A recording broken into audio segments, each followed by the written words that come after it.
Selamat siang untuk Bapak, dosen pengampu mata kuliah Java untuk pengembangan aplikasi enterprise atau Java EE. Kami dari kelompok 4 ingin mempresentasikan hasil diskusi kami dan hasil kerja kami mengenai topik proyek pengembangan aplikasi microservice. Di sini sebelum kami mulai, kami akan memperkenalkan diri terlebih dahulu. Perkenalkan, saya Julius Martogia Monangan Samosir, dan teman-teman saya ada Gladys Pardosi, Yolanda Manurung, Mia Gultom, Putri Stompul, dan Cynthia Panggabean. Sebelumnya, di sini topik proyeknya adalah pengembangan aplikasi microservice dengan sesuai dengan judul yang diberikan. Baiklah, teman saya akan memulainya.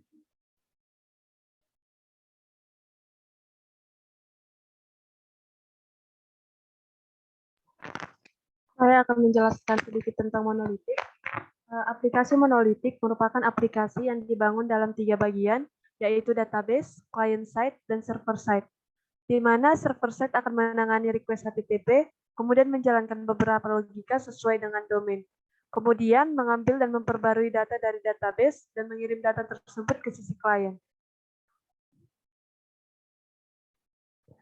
Adapun kekurangan dan kelebihan dari monolitik, yang pertama kita akan bahas mengenai kekurangannya. Kekurangannya itu nomor 1, ketika aplikasi bertambah besar, performansinya akan menurun. Yang kedua, apabila ingin memodifikasi salah satu bagian aplikasi, semua bagian harus ikut dimodifikasi. Yang ketiga, jika terjadi error pada salah satu fungsi, maka akan mempengaruhi keseluruhan aplikasi. Yang berikutnya kelebihannya yaitu yang pertama mudah dibangun, yang kedua mudah untuk diuji, yang ketiga mudah untuk di-deploy ke server atau cloud. Selanjutnya akan dilanjutkan oleh teman saya. Selanjutnya yaitu microservice. Microservice yaitu membagi service ke bagian yang lebih kecil, di mana service-service tersebut saling berhubungan satu sama lain. Selain itu, dalam setiap service yang dibuat bisa menggunakan teknologi yang berbeda-beda.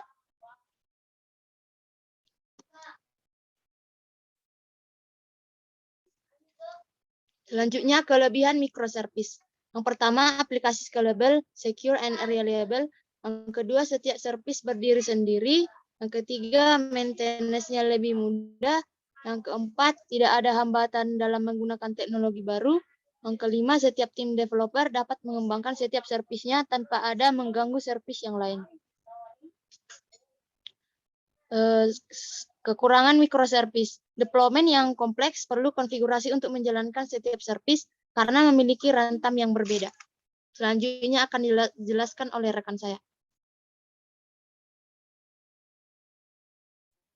Baiklah, kita masuk ke dalam latar belakang.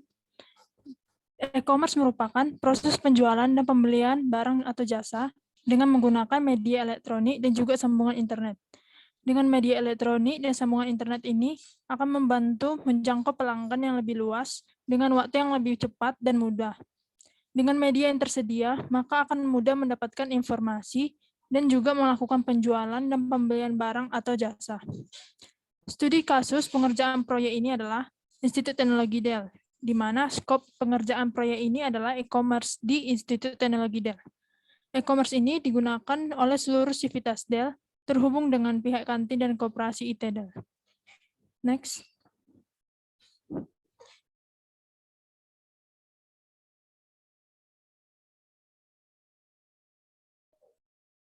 Selanjutnya yaitu deskripsi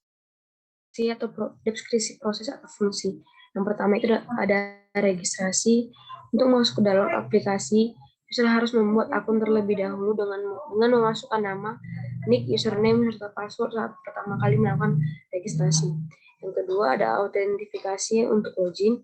Setelah user melakukan registrasi, maka untuk memastikan user terdaftar di dalam sistem pengguna harus memasukkan username dan password yang sudah dibuat sebelumnya. Apabila user telah berhasil login, maka akan ditampilkan menu-menu yang terdapat pada aplikasi. Yang ketiga yaitu ada autentifikasi untuk logout. Fitur logout berfungsi untuk keluar dari aplikasi atau mengganti akun yang telah digunakan sebelumnya. Dan akan dilanjutkan oleh teman saya. Lalu selanjutnya ada fitur yang keempat, itu pemesanan makanan dan minuman yang ada di kantin. Fitur ini dapat membantu user untuk melakukan pemesanan makanan atau minuman yang tersedia di kantin. Yang fitur yang kelima itu ada pemesanan barang atau snack dari koperasi, di mana sama seperti pemesanan makanan dan minuman, dengan fitur ini user dapat memesan barang atau snack yang tersedia di kantin. Lalu ada fitur untuk pembelian pulsa, di mana fitur pembelian pulsa memampukan user untuk melakukan transaksi pembelian pulsa sesuai dengan jumlah pulsa yang diinginkan. Lalu fitur yang ketujuh itu ada pemesanan tempat duduk kantin, di mana user dapat melakukan booking atau mengambil tempat duduk duluan, di mana tempat duduknya itu masih tersedia dan belum diambil oleh orang lain. Next. Lalu di sini terdapat peran yang terdapat dalam proyek kami, di mana Julius dan Putri membuat servis untuk produk, Gladys dan Yolanda membuat servis untuk autentikasi, Mia dan Cynthia membuat servis untuk tempat duduk. Lalu akan dilanjutkan oleh teman saya untuk demo aplikasi.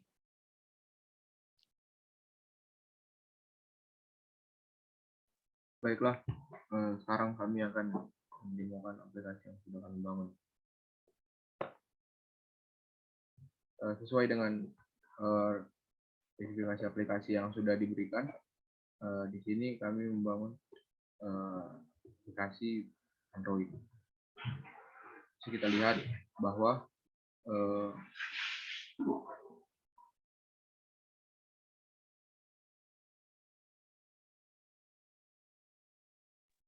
di sini bisa kita lihat bahwa dalam aplikasi yang dibangun terdapat beberapa service yang diberikan, yang diintegrasikan ke dalam aplikasi. Sebentar, kita akan menjelaskan aplikasi terlebih dahulu.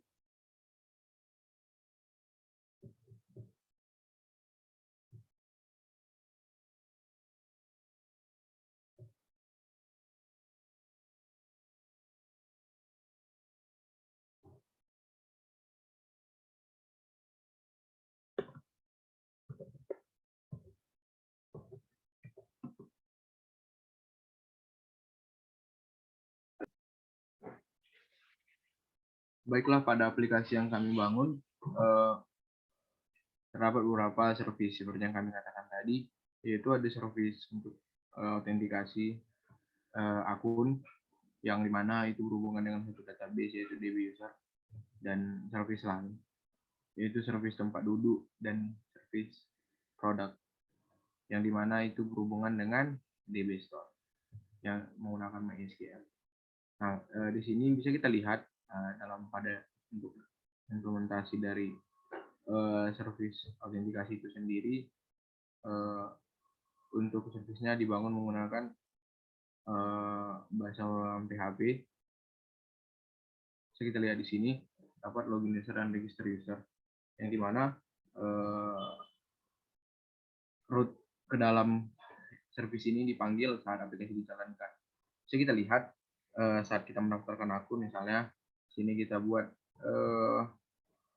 namanya misalnya adalah Mia, nicknya 1131952,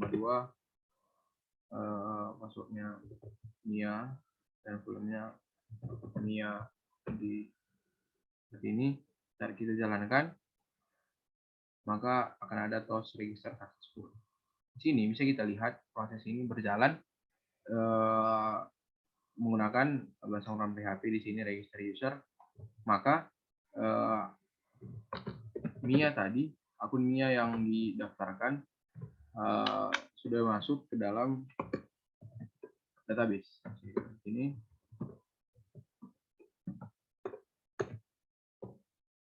bentar, DB akun, DB user maksud saya, DB user, bentar, DB user, maka kita lihat di sini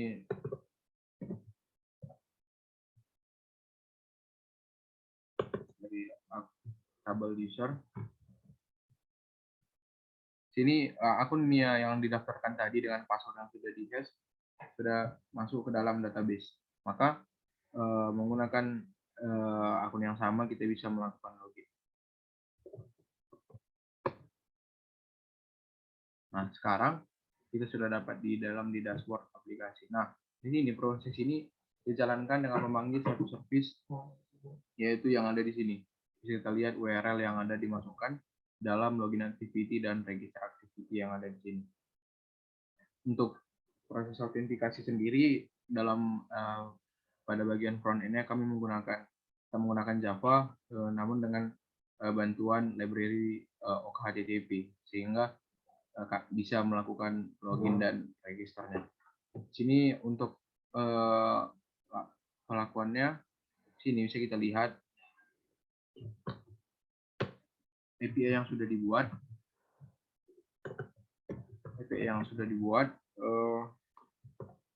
Bentar, maka di sini kita perlu menambahkan sesuai dengan yang ada di dalam file PHP kita. Ini kita butuh user underscore name dan user underscore password. Maka kita uncek dulu. Saat kita jalankan dengan method post sesuai yang ada di sini, maka hasilnya adalah login sesuai dengan yang kita tampilkan di sini. Sama dengan halnya dengan PHP, sama halnya dengan register.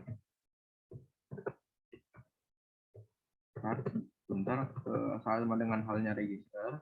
Maka di sini dalam file register kita membutuhkan satu komponen lagi, yaitu nick dan full name.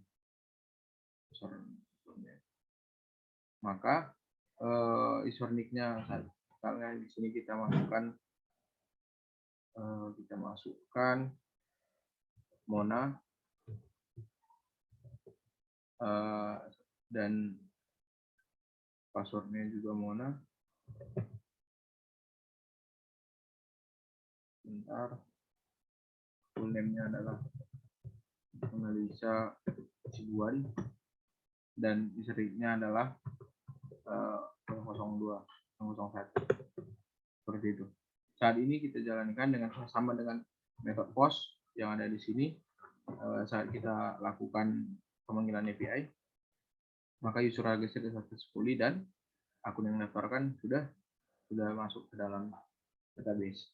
Selanjutnya, dalam pengembangan aplikasinya, pengembangan fitur aplikasinya, itu merupakan tadi service autentikasi yang dibangun menggunakan PHP. Dalam aplikasinya sendiri, dalam produk, di sini bisa kita lihat, ini merupakan yang bisa diambil dari service produk, di mana service produk itu sendiri dibangun menggunakan teknologi atau bahasa pemrograman Java Spring Boot. Dari sini bisa kita lihat dalam service produk, seperti yang kita ketahui, kita membutuhkan interface dan model, repository, interface, dan yang lainnya untuk bisa memanggil kegiatan atau fungsi-fungsi yang ada dalam service produk. Nah, dalam service produk ini bisa kita lihat di sini ada base URL-nya yang merupakan sampai di garis products, dan tambahan-tambahan URL lain yaitu lihat, by ID, tambah, dan yang lainnya. Di sini bisa kita lihat saat kita coba lihat API-nya seperti yang ada di aplikasi ini, bisa kita lihat bahwa di sini dalam apa yang tampil di sini merupakan apa yang tampil saat kita memanggil lihat di dalam API. Hal ini diimplementasikan ke dalam front end yaitu Java Android menggunakan library retrofit. Dalam library retrofit itu sendiri kita mempunyai salah satu interface atau API gateway di mana kita menambahkan apa saja yang dibutuhkan saat menggunakannya. Seperti bisa kita lihat di sini saat view activity, kita membuild API yang kita panggil seperti ini, kita register API tadi, lalu kita panggil dan responnya kita ambil.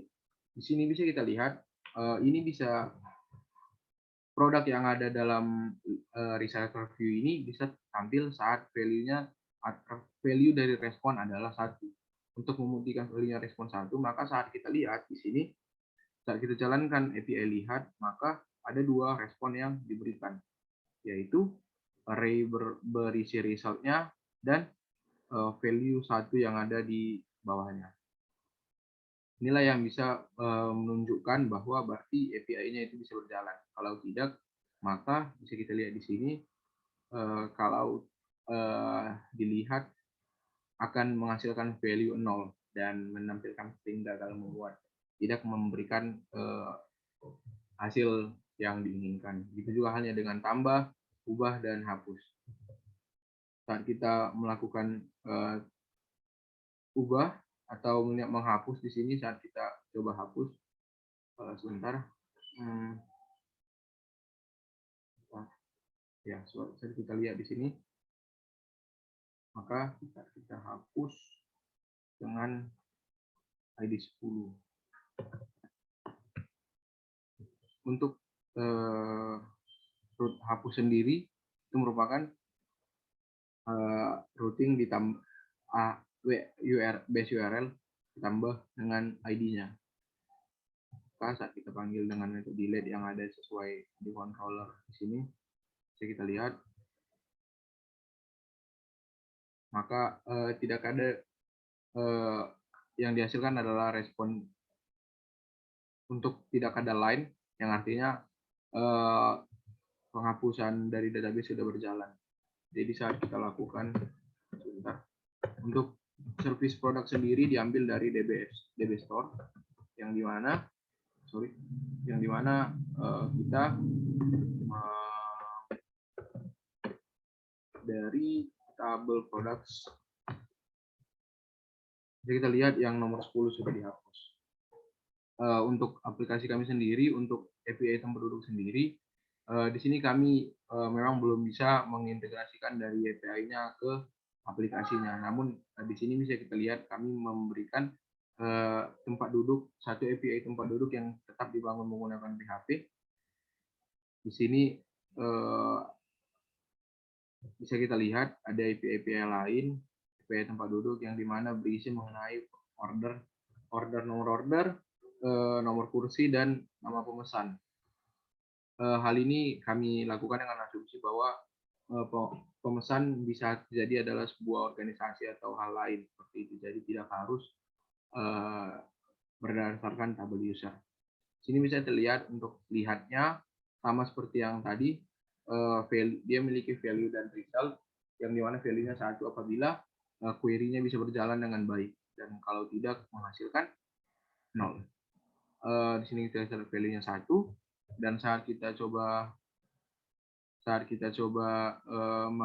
mengedit atau menambahkan, nah di sini kita tambah, perlu kita ingat kalau kita mau menambahkan maka kita harus membuat push-nya. Kita harus mulai post. Nah, dengan body request-nya yang pertama itu kita lihat tambah ada nomor underscore kursi dan pemesan. Nomor underscore kursi yang mungkin 89, pemesannya mungkin adalah Hima Merah. Maka pemesannya di sini adalah ini adalah value-nya, key-nya, dan ini adalah value-nya. Maka saat kita jalankan, sukses mendaftarkan value 1. Artinya bisa kita lihat di sini, maka query-nya untuk menambahkan sudah berjalan, sudah tertambah ke database dan menghasilkan JSON yang berdiri dari value dan message, value 1 dan message. Saat kita lihat di sini ada dari sini bisa kita lihat sudah masuk ke dalam ini. Begitu juga ada halnya dengan ubah dan hapus. Saat kita coba hapus dengan ID 5, kita di sini menggunakan routing hapus ke PHP dengan metode post. Bentar, kalau untuk hapus kita menggunakan ID order. ID order itu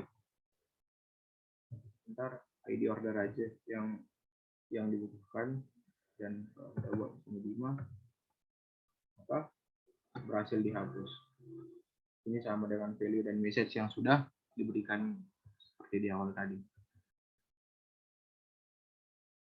Demikianlah demo dan tampilan dari aplikasi yang kami bangun. Jadi kami bangun aplikasi Android menggunakan beberapa service yang kami integrasikan melalui API Gateway yang dibantu menggunakan OKHTTP dan retrofit dalam Android. Kami menyadari masih banyak kekurangan dari aplikasi yang kami bangun. Oleh sebab itu kami mengharapkan saran dan perbaikan dari Bapak dan Abang dosen pengampu mata kuliah Java II. Apabila ada kesalahan dalam penyampaian kami dalam presentasi kali ini, kami minta maaf. Terima kasih atas waktu dan perhatiannya. Selamat sore.